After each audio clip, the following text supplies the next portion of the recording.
Գյորջյան Կասկադ 60 ամիս փուլային վճարում բազմաթիվ առավելություններ։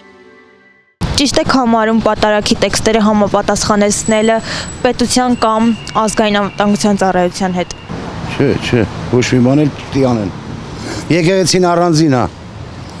Աչիկ չան։ Всё։ Եկեղեցին առանձին եկեղեցիա, պետությունը։ Բայց այնտեղ մի չես հասկանում, այնտեղ ով է ճիշտ, ով է սխալ։ Եկեղեցին անկախ է։ Պետության գործերի մեջ չի խառնվում եւ այլը։ Գիտեք, դե այս պետությունում է դա կատարվում, չէ՞։ Այդ եկեղեցին այս պետությունում է առաջացել, չէ՞։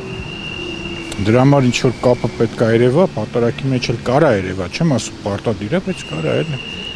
Իսկ ընդհանրապես եկեղեցու դռները փակելը վարչապետի համար այդքան ազեականներ տանելը ճիշտ համարում եք թե ոչ։ Դե դա էլ ինչ որ անվտանգային բաներ է, էլի, ինչ ասում։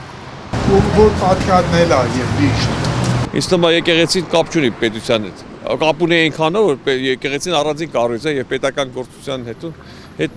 իմ կարծիքով ընդհանրապես կապ չունեն։ Բոլորովին։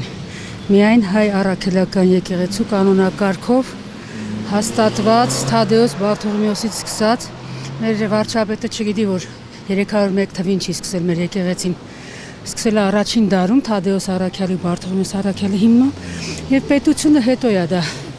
Այնպես որ ամեն ինչ որ կարգն է մեր եկեղեցու նվիրապետական եւ օծյալ վեհափարի եւ մյուս ոչ ուրացող սրբազանների այդ ամեն ինչը մենք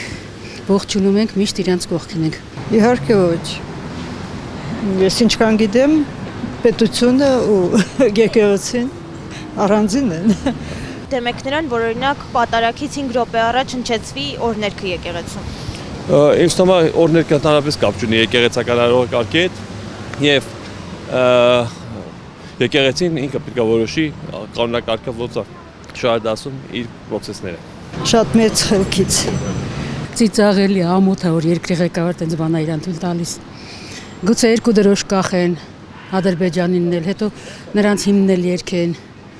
Սենց կարելի է շատ շարունակել, եթե կանոնակարգը խախտում ենք եկեղեցու, ինչ ասեք կարելի է ներմուծել։ Չարի գործ ասա։ Մեր եկեղեցին ասամ պիտի մնա ու կոչ կանեն որ բոլորը մնան եկեղեցու կողքը, ինչքան հնարավոր է։ Օրհներգը ոչ, իսկ պատարագը այո, դա է Աստծո տունն է։